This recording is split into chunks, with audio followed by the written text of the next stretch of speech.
Imagine this, 6:07 a.m. on a Tuesday.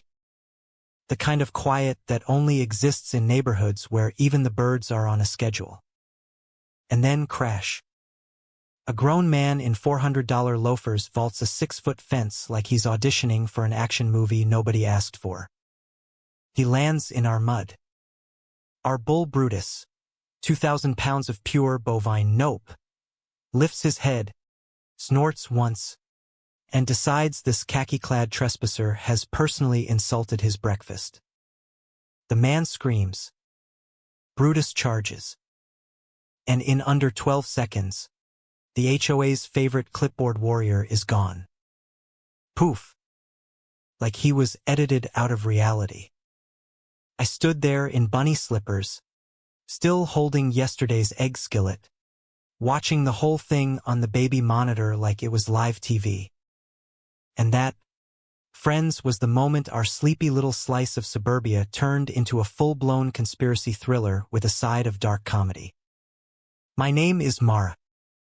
I've lived on Willow Bend Circle for 8 years. We're the house with the slightly longer grass, the porch swing that creaks, and the one mailbox that doesn't match the HOA-approved shade of driftwood beige. 4 years I smiled and nodded, while they fined us for everything from unapproved solar light placement to excessive bird feeder visibility. I paid most of them. Quietly. Because I was raised to not make waves. Because I was tired.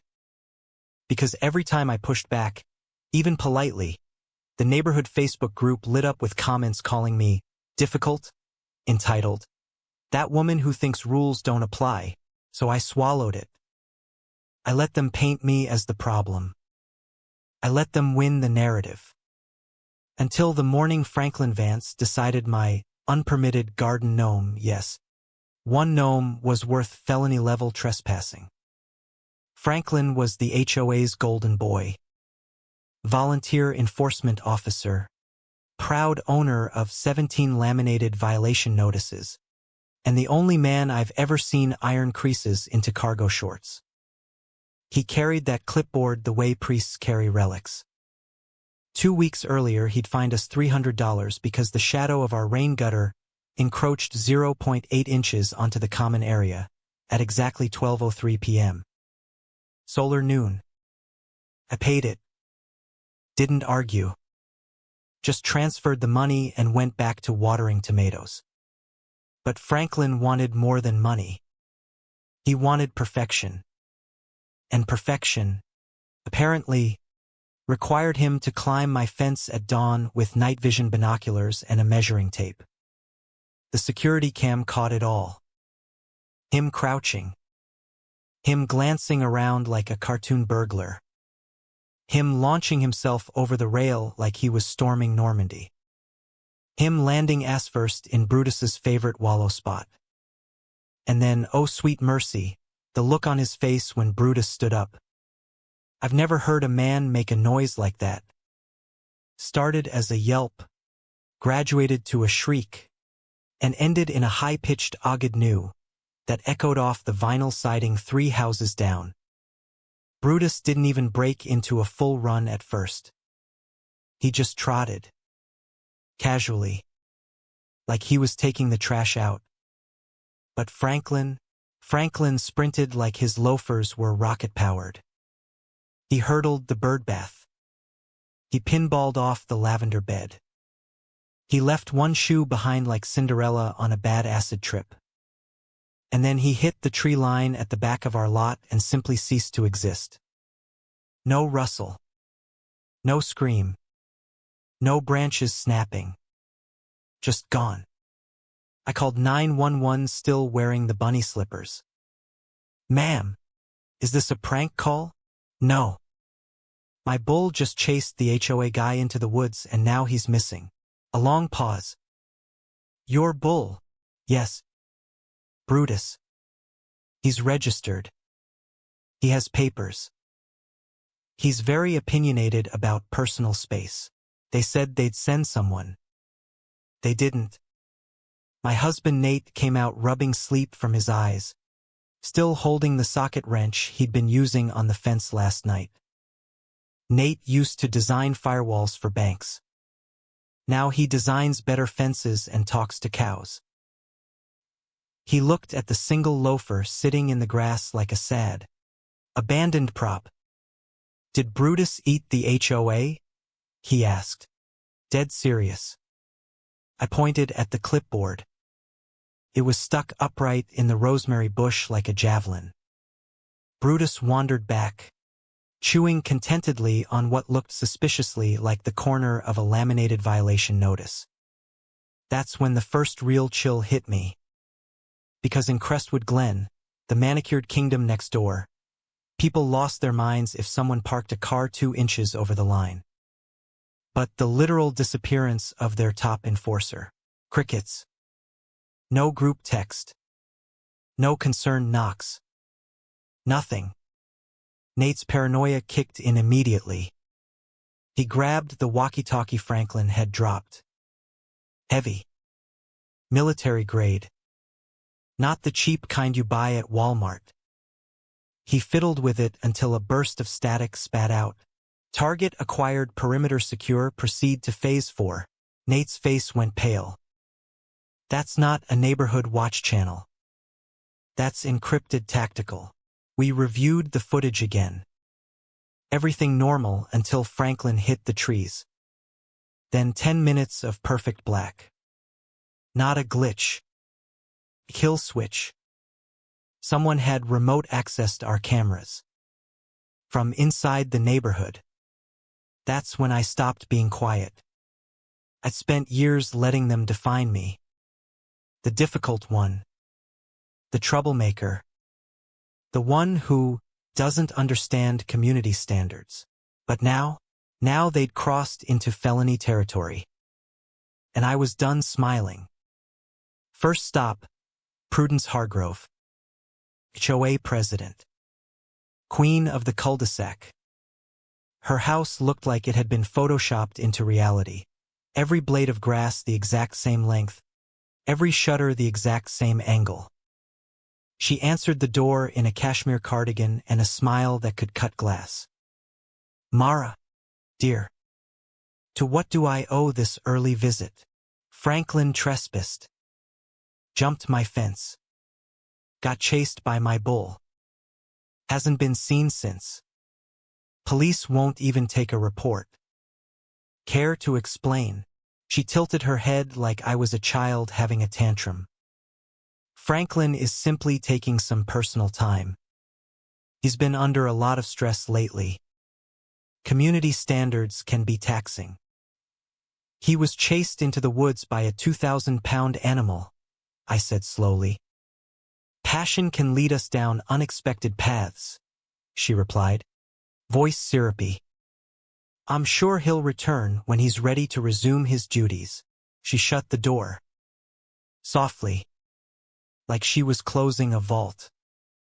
I walked home shaking. Not from fear.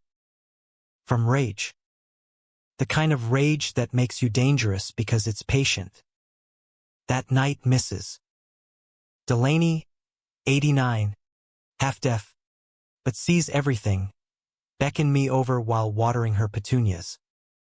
"Franklin came to me 2 days ago," she whispered. Shaking. Said Prudence was hiding files. Said she was cleaning house. Looked like he'd seen the devil in Lululemon. The next morning Brutus did what Brutus does best. Dug in the compost like it owed him money. And pulled out a soggy HOA newsletter wrapped around a torn note. "They know about the acquisitions. She's erasing the drives. North Block sweep tomorrow. Get out now. Acquisitions. Not violations. Property." Nate spent the next 48 hours cross-referencing public records. Every foreclosure in the last 18 months, bought by Clear Horizon Holdings. Registered in Delaware. Signatory on every closing document. Prudence Hargrove, HOA president. It wasn't about gnomes. It wasn't about grass length.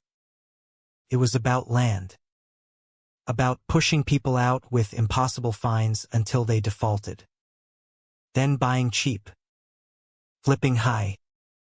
All while wearing the halo of protecting property values. I started talking to neighbors. Quietly. One by one. Mrs. Patel admitted she'd been fined $800 for excessive holiday lighting in July. She was on fixed income. She paid by selling her mother's jewelry. The Millers said they'd received 23 notices in 6 months.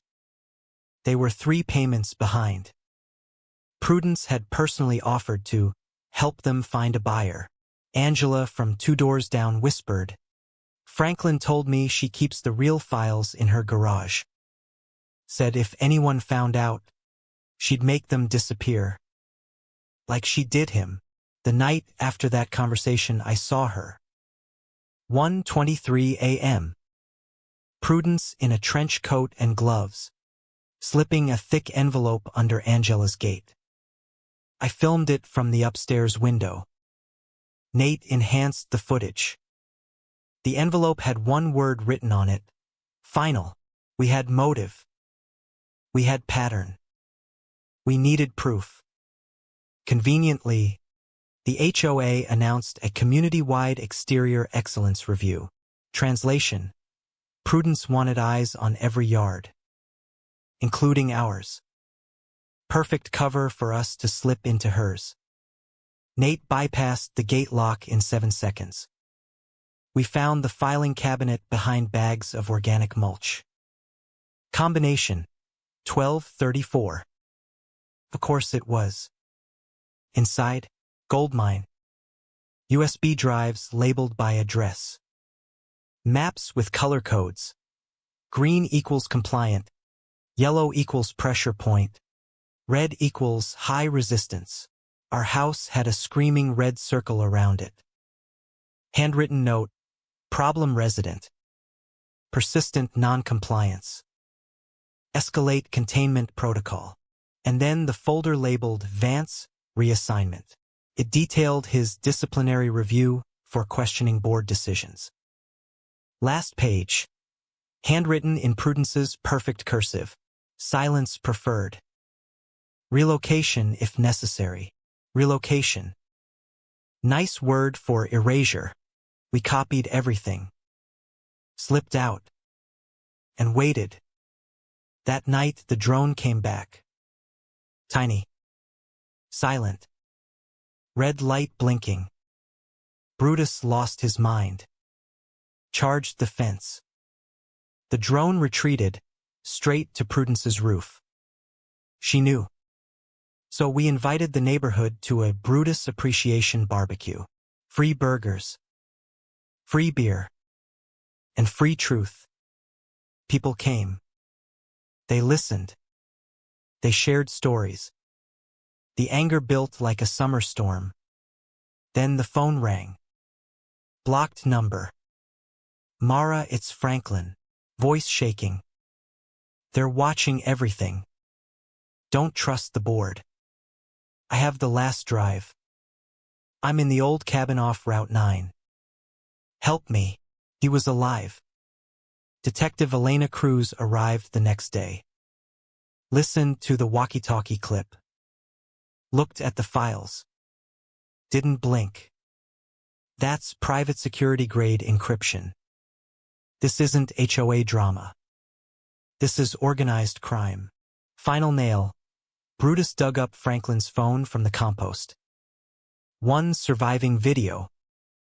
Franklin, wild-eyed, whispering into the camera.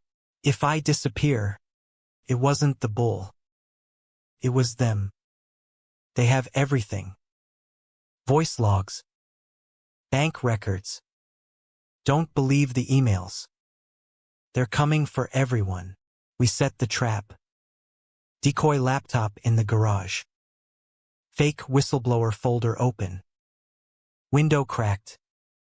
2:14 a.m. Motion alert. A figure in black slipped in. Went straight for the laptop.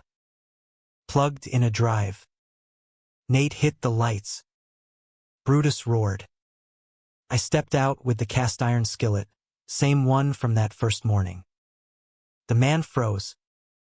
Malcolm Greer, HOA treasurer, former accountant, current felon. He bolted, vaulted the fence. But Nate's 4K camera caught every pixel of his panicked face.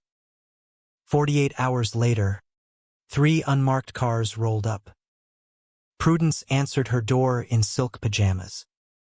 Saw the warrant. Watched her empire collapse in real time. Malcolm tried to run in sweatpants. Dropped the final USB into a rosebush. They fished it out. The rest is paperwork and headlines. Suburban HOA racketeering ring busted. President sentenced to 12 years. Franklin emerged from hiding. Pale. Thin. But breathing. He testified. Gave them the storage unit key. Inside, binders full of vulnerability assessments, psychological profiles, credit scores, notes on who would crack first. We were all numbers. All targets. Prudence's only statement in court? Someone has to maintain standards. The neighborhood changed overnight. HOA dissolved. Fines canceled. Grass allowed to grow. Angela ran for the new board. Won in a landslide. Brutus, honorary mayor. Has his own hashtag. Bull of Justice trends every time someone posts a perfect lawn. Franklin moved into a quiet condo. No clipboard. No sunglasses. Just peace. Nate and I sit on the porch most evenings now. Lawn's imperfect. Kids laughing. Brutus grazing like nothing happened. And sometimes I still hear that morning yell in my head. Franklin's final sprint.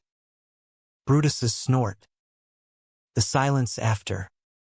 So tell me, was I right to stay quiet so long, then hit back twice as hard? Should Franklin have spoken up sooner? Or was running the only way to survive? And be honest, have you ever lived under an HOA that felt more like a cult than a community? Drop your thoughts below. Smash like if Brutus deserves a lifetime supply of clover. Subscribe if you want more stories where the little guy and the big bull win. Stay safe out there. And maybe let your grass grow a little.